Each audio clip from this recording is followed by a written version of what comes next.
1.76। এই যাও, সবাই পিছনে যাও, পিছনে যাও বলছি। মাঠের আশেপাশে যদি কোনো পিটি টিচারকে দেখি তাহলে আমি কিন্তু তার টিমকে বাতিল করে দেবো। সবাই নিজেদের নম্বর অনুযায়ী আসবে। আমাদের ছেলেটা তো এর থেকেও বেশি লাফিয়েছিল। আমি এখানে বসে সবটা দেখছি তো, বেশি কথা বললে তোমার পুরো টিমটাকেই বাতিল করে দেবো। আউট।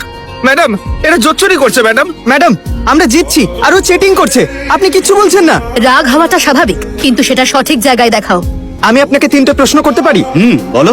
আপনার চোখ ঠিক আছে তো, নাকি 1 আর 2 এর মধ্যে পার্থক্য বোঝেন না? দাঁড়াও, 3 নম্বর প্রশ্নটা আমি করব। আপনার বাচ্চাদের ভুলভাল নম্বর দেওয়া হলে মেনে নিতেন? যে সত্যিকারের বিজয়ী তাকে জেতান না? তোমাদের সাহস কি করে হয় আমার সাথে এভাবে কথা বলার?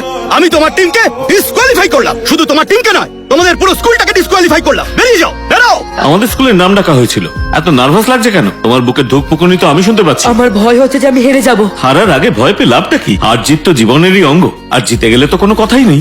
আমি তোমার রচনাটা পড়েছি, খুব ভালো লেখা। 10 গ্রাম চিপসের দাম 1 টাকা হওয়া উচিত, কিন্তু দাম হয় 10 টাকা, কারণ প্যাকিং আর বিজ্ঞাপনের পেছনেই 90% খরচ হয়। তার মানে কন্টেন্ট 10% আর প্রেজেন্টেশন 90%, সাকসেস 100%। এবার বন্ধুদের জড়ো করে সবাইকে তাক লাগিয়ে দাও, যাও। চল। আগে আমি আপনাকে ডিসকোয়ালিফাই করব, উপরি পাওনা সাসপেনশন। ওনার করা ইভেন্ট গুলো সব আবার করে করা হবে।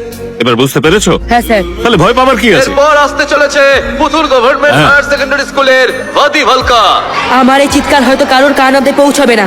আমার এই চিৎকার হয়তো কারোর কানে গিয়ে পৌঁছবে না। হয়তো কারোর চোখেই আমার এই কসরত ধরা পড়বে না। যদি জিজ্ঞেস করেন কেন, বলবো যে প্রকৃতি দেখছে। প্রকৃতি যে আমাদের শ্বাস নিতে সাহায্য করে, প্রকৃতি যে আমাদের সুগন্ধ প্রদান করে, যে আমাদের সঙ্গীত শোনায়। অনুর মার্ক স্টার্ট। মোরগ মুরগির কাছে গোহারান হারলে সে কি করবে? লজ্জায় কোনোদিন মাথা তুলতে পারবে না।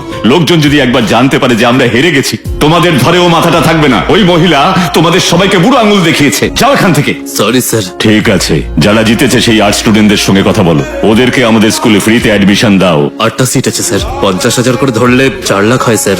গত বছর স্কুলের প্রমোশনের জন্য 14 লাখ খরচ করেছি। যদি এখন ওদের অ্যাডমিশন দিই, ওদের কারণে আমাদের স্কুলের নাম কম করে 10 বার কাগজে উঠে আসবে। মানে ফ্রি প্রমোশন, মানে আমাদের খরচ অর্ধেক, উল্টে 3 লাখ টাকা বেঁচে যাবে। ভুল করেও আমাকে অঙ্ক শেখাতে যেও না। ইনি আপনার সঙ্গে দেখা করতে চান স্যার। সরকারি স্কুলের ভাইস প্রিন্সিপাল ছিলেন। নমস্কার স্যার। তুমি ভাইস প্রিন্সিপাল ছিলে? হ্যাঁ স্যার ছিলাম, আর সবাই আমাকে পছন্দ করতো, কিন্তু ওই মহিলা এসেই আমাকে সাসপেন্ড করে দিল। এটা তো তুমি বলছো, আমরাও খোঁজ নিয়ে দেখবো যে তুমি ঠিক কেন এসেছো। ওখানকার স্কুলের টিচারদের অবস্থা খুবই শোচনীয় স্যার। আমাদের উচিত ওদের কথা ভাবা। ডিসিপ্লিনের নাম করে ওদের কলুর বলদের মতো খাটানো হয়, ঠিক যেমন প্রাইভেট স্কুলের টিচাররা ছাত্রদের সাথে।